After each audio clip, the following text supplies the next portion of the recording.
Hi everyone, I'm Barbara Holzapfel, VP Education at Microsoft. I'm delighted to be part of BETFest, so thank you so much for joining me today.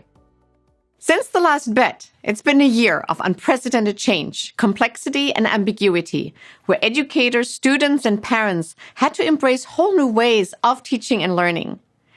And ambiguity and complexity continue, with physical schools closed again in the UK and other parts of the world. But through it all, it's been inspiring to see the incredible work that all of you have done to keep students engaged in learning.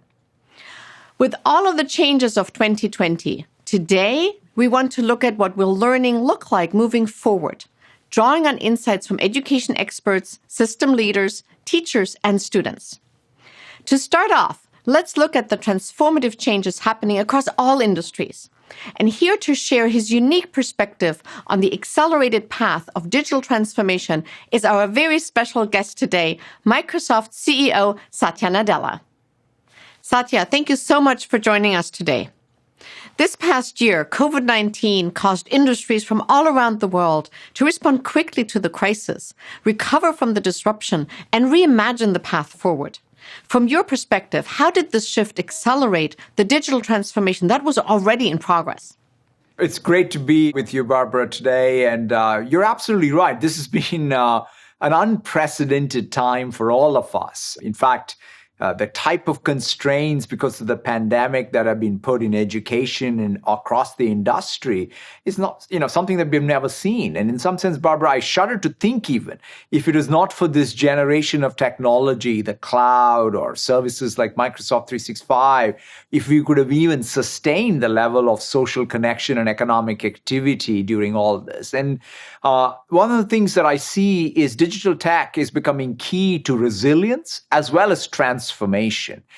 Coming out of this pandemic, Barbara, I think, for example, in retail, it'll be expected that curbside pickup becomes a norm. Or in manufacturing, using digital twins in the cloud, you can do lights out manufacturing. I mean, we've talked about telemedicine forever, and now we can imagine like any outpatient visit will start with an AI triage tool, a telemedicine visit before you get to the outpatient ward. So there is real structural change. And of course, you see this in education at scale too, with remote learning. But I think that's what's going to happen is every industry in every country is going to now come out and look at digital technology to create more continuity and resilience, because the next tail event may not be a pandemic, but whatever it is, we will be better equipped to deal with it with digital tech. But more importantly, our ability to pivot and transform will also be driven by the most malleable of resources with digital technology. Thank you for that. And it always helps to understand what the bigger picture is from other industries. Now, you interact with leaders from organizations and governments from all around the world. What can you share about what you're hearing from them about the future of society and the future of work? Yeah, I mean, this is another place where we're really collecting lots and lots of data, Barbara, because when we talk about a broad topic like future of work, the reality is that there's going to be a lot of variability, right? By function, by region, by industry, by type of work, first line versus knowledge work. So one of the things I think that's going to be the key word is flexibility, because our expectations around where we work, times we work, and from where, in terms of location, are all going to require a lot more flexibility. But there are three broad, I would say, dimensions of real change that I'm observing. Collaboration, I mean, that's a key to work. One of the things that I see is how frontline workers and, say, knowledge workers are being able to transcend space, right? You can have a frontline person in a manufacturing plant call into an engineer who can be working from home, get their expertise. Tools like HoloLens have become much more mainstream in this context. That's pretty phenomenal to see.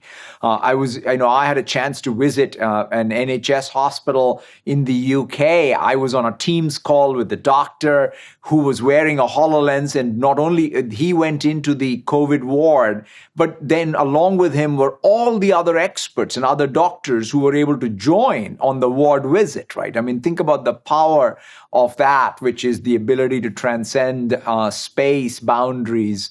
but bring all the expertise needed wherever. And that's what you see even in education. Obviously, what Miami-Dade was able to do at scale, or the Cognita schools were able to do all around, across UK and Europe. That's about using tools like Teams, bringing all of the students to engage in a collaborative way with the teachers. That's, I think, phenomenal. Learning inside organizations itself and how people are picking up skills is changing. And one of the other aspects I think we're going to talk a lot more in time to come is well-being. In other words, it's true for our students in schools. It's true for people at work, where people are going to look and say, how are we spending our time? The most finite resource and scarce resource we have is our time. And we now need to be able to allocate it on things that matter the most and make sure that we're taking times for transitions, times to renew. So I would say those are the three: how collaboration is changing, how skilling and learning is changing, and as well as well-being. These are going to be real structural changes in how the future of work. Yeah, and well-being is certainly a topic that is super relevant in education because we know that student well-being is such a strong predictor of academic outcomes. Now, how do you see these dynamics shaping the future of education moving forward? First of all, I am very, very excited about even, in spite of all the constraints, the ingenuity, the creativity of all the educators in the educational institutions to continue to push forward with remote learning has taught us a lot. I mean, most importantly, what it's taught us is how important it is to stay focused on the outcomes.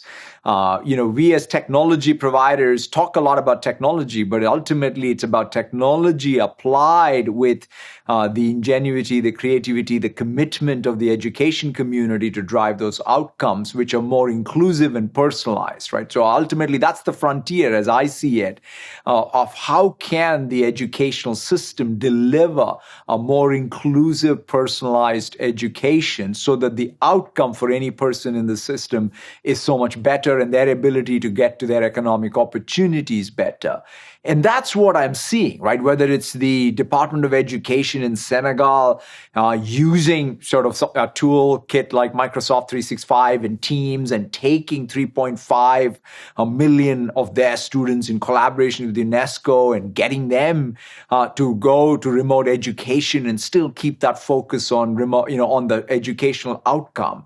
Or even the school district in Fresno that we are deeply partnered with, where that's even going at the core of the curriculum and pedagogy and saying, okay, what it needs to be in order to have the best educational outcomes, using all of the analytical power to help them shape that. That's fantastic examples of what I think the future of education can be. Thank you. And we have tens of thousands of educators and school leaders and system leaders participating in this conference.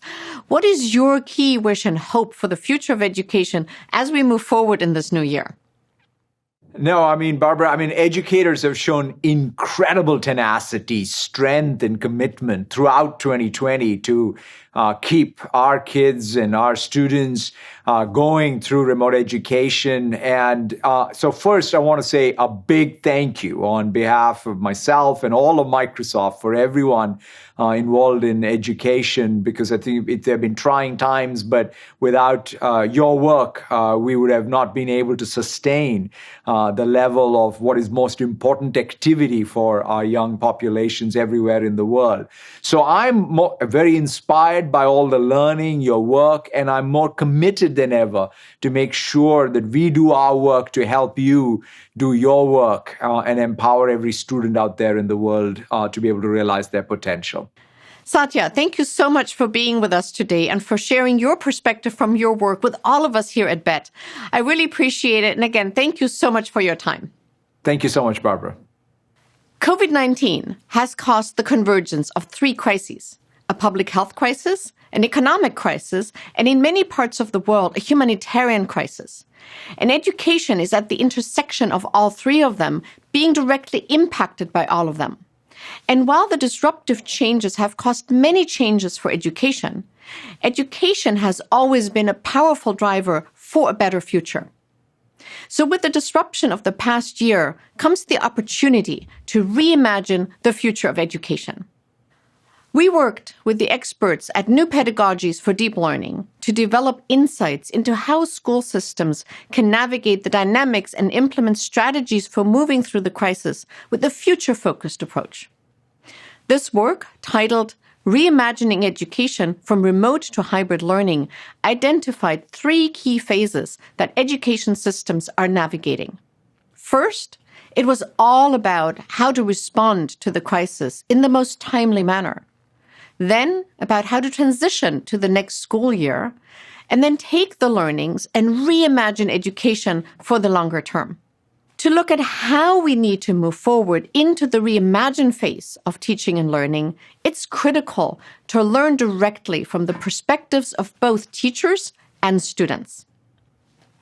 To do that, we further built on our existing research and partnered with YouGov to survey teachers and a group whose voices are not often heard, the students themselves.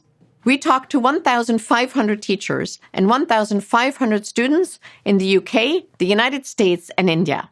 So let's take a look at what we've learned. As institutions reimagine learning, there are several key elements that need to be brought together into a holistic approach.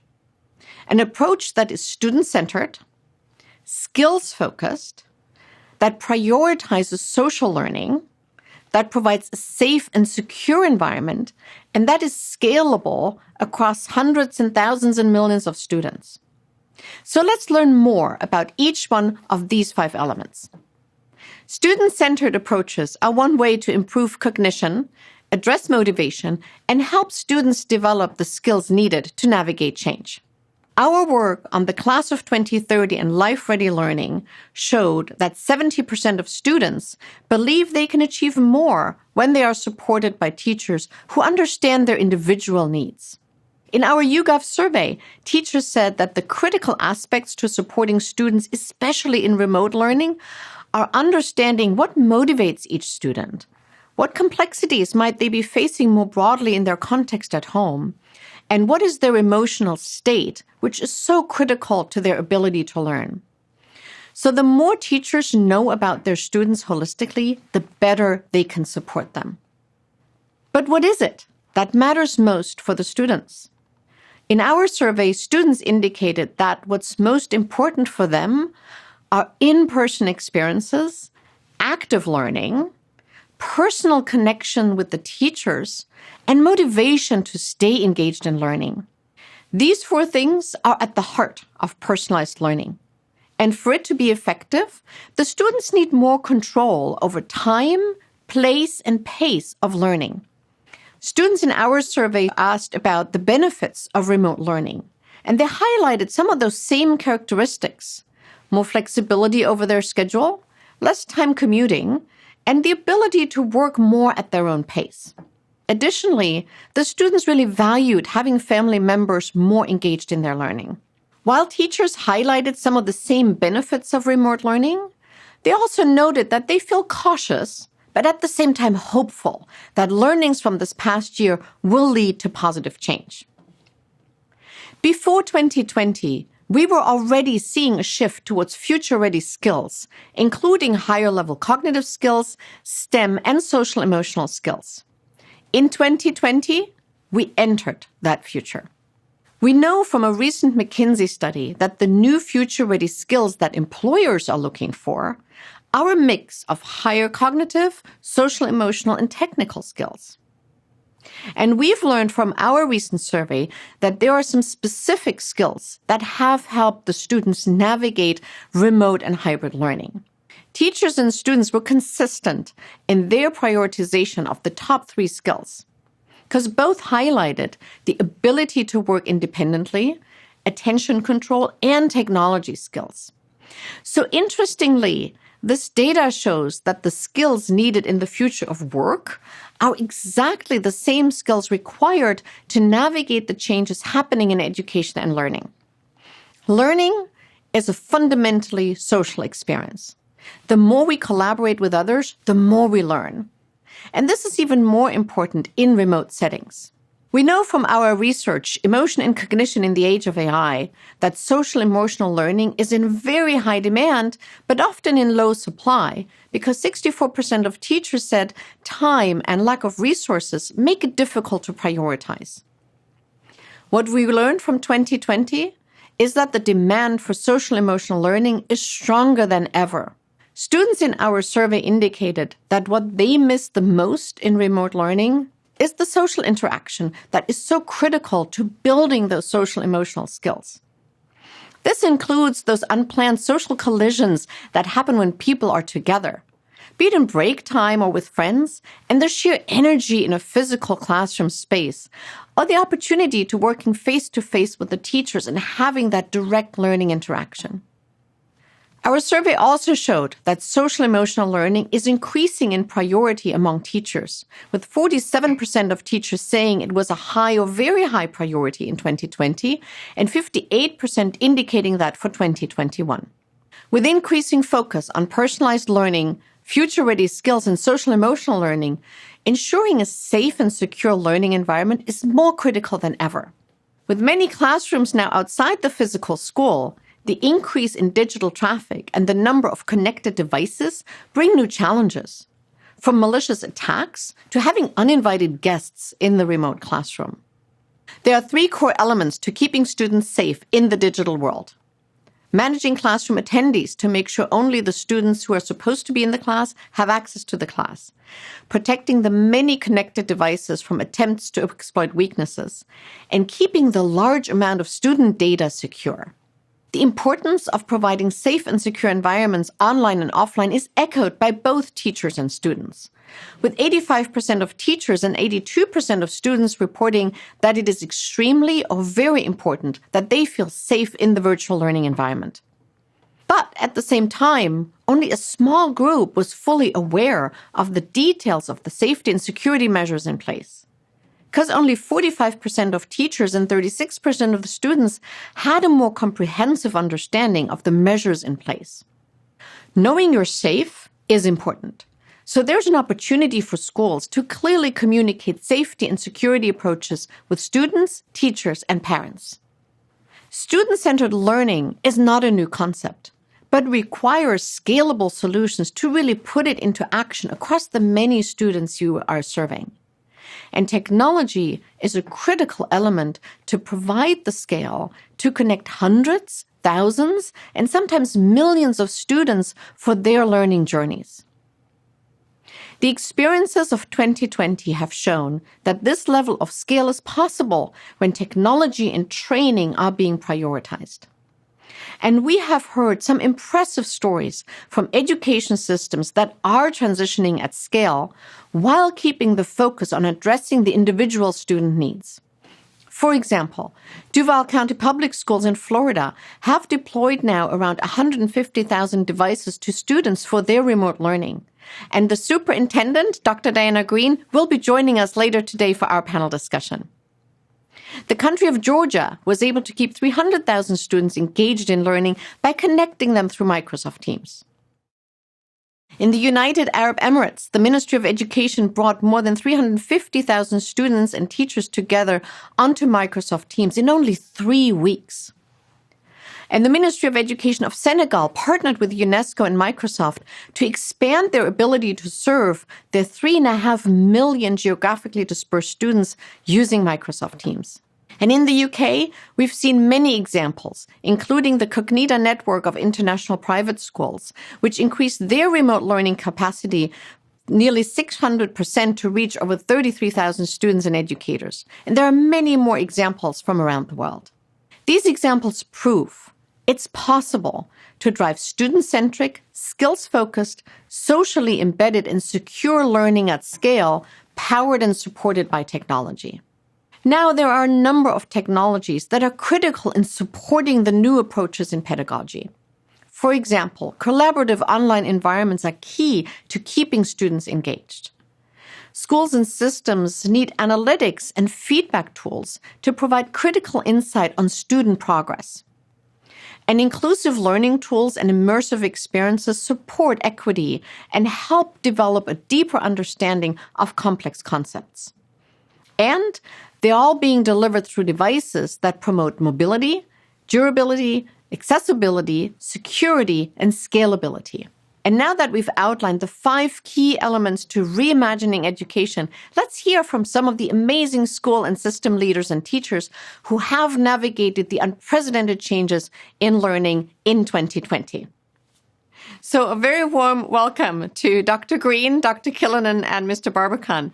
And first off, just a huge thank you for all the incredible work all of you have done over the course of the last year in keeping students engaged in their learning. So Dr. Green, I'll start off with you. There's been a lot of discussion about the success, the failures, the challenges of remote and hybrid learning. From your experiences, what are some of the ways that schools and systems can best support the students in remote and hybrid learning? So the first thing, we made sure that all of our students had access. We provided over 40,000 laptops to students and over 5,000 hotspots to students to remove that barrier. So making sure all your students have access who will be a part of remote learning. Secondly, training of teachers. This is a different way of learning. We are seeing some significant differences from our students who are in brick and mortar and our students who are learning remotely. Through our program, we call it Duval Homeroom, though they're using Microsoft Teams. And that support for those students comes in, 1, supporting the classroom teacher with strong professional development. 2, recognizing that even though students are working remotely, they still have the same needs. Students who are struggling in brick and mortar, they're struggling even more remotely. So through Microsoft Teams, we've learned some new ways of providing instruction with students. The new feature of being able to have group work has definitely been a positive for our teachers, because our classes can be anywhere from 25 to 30 students, especially at the secondary level. We are seeing that our secondary students are picking this up much quicker than our younger students. This is fairly new for them as well as their parents.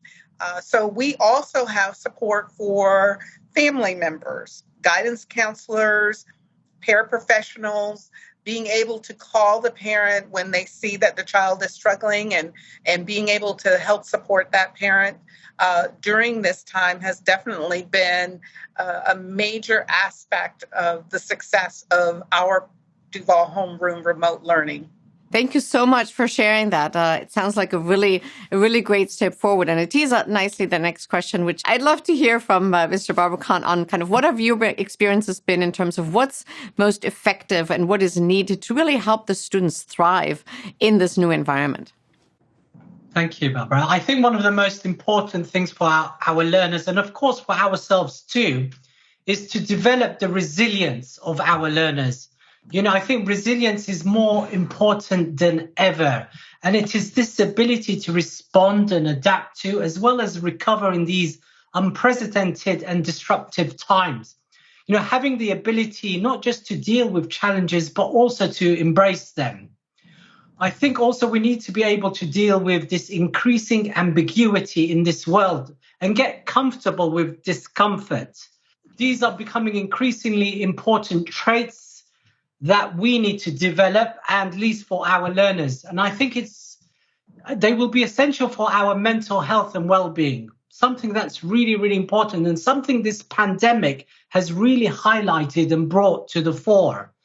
And in terms of employability skills, it's important that our learners develop, the essential skills required in the 21st century to thrive and flourish in this increasingly automated world. And, their communication, collaboration, creativity, and critical thinking, these will be extremely vital. We will need to develop their motivation and confidence. Our learners will need to be self-starters and learn not just to work well in a team, but also to work, independently. The skills that they are developing during remote learning will help them thrive in the workplace of the very near future. And we're all beginning to appreciate the profound effects that, COVID-19 will have going forward. And I think we recognize that there are some things that will never be the same. We keep hearing about this, but it's a fact. Remote working is something that is going to be part and parcel of many jobs. Thank you for sharing that. And it's great to hear the notions of like resilience, flexibility, focus, independent learning come through, and that's a skill that they can carry forward with them, because that's going to be a skill that is so critical moving forward. And it's a nice segue to over to Dr. Killinan to hear a little bit from you and your work on what have been some of the most promising changes that you've seen in your schools and in your school system in Helsinki.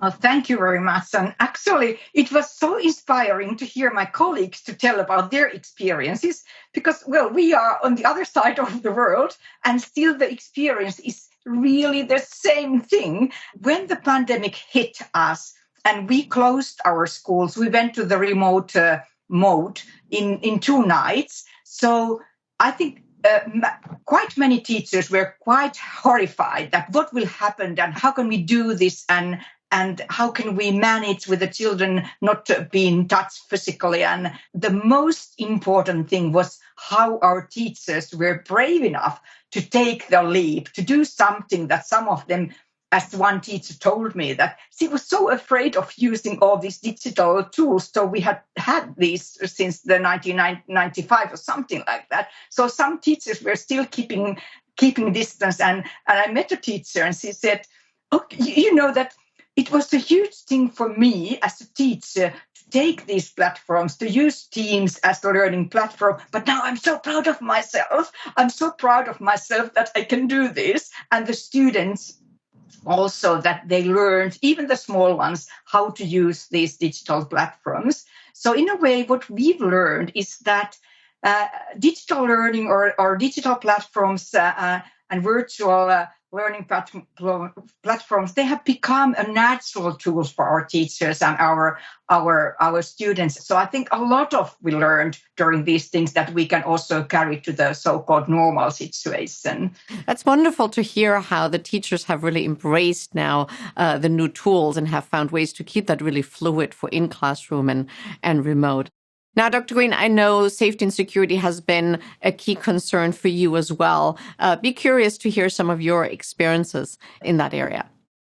We've been very fortunate in that we've had minimal issues with safety and security, but it still goes back to the statements I said earlier about logistics.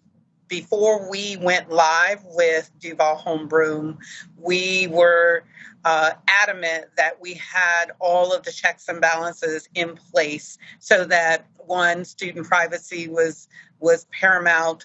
Our teachers knew that all lessons would be recorded so that if we had discipline issues, we could go back to those recorded lessons. One of the things that we did is that the person who handles discipline in brick and mortar also handled discipline through remote learning. So they knew that the dean could come into the classroom and check out the classroom. Having that ability to put in some of the standard classroom management techniques that they do in brick and mortar was definitely very helpful for our teachers and our students. Thank you so much for bringing that to such a wonderful close. With that, I, more than anything, want to thank you for your time today. And more importantly, thank you for all the incredible work you've been doing and the positive changes you've been driving for your students and for their broader communities. So thank you so much for being with us today. Thank you very much. Thank you. 2020 proved that everything can change without warning. In education, the importance of personal connection was highlighted, the integration of technology was accelerated, and the role of teachers was amplified. And it's encouraging to see the dedication to moving learning forward to a future where all students have the opportunity, the support, and the tools to be creative, confident, and optimistic learners realizing their full potential. thank you for being on this journey together with us. And thank you for your time today. And thank you for everything that you do for the students all around the world. Have a great rest of BETFest. Thank you.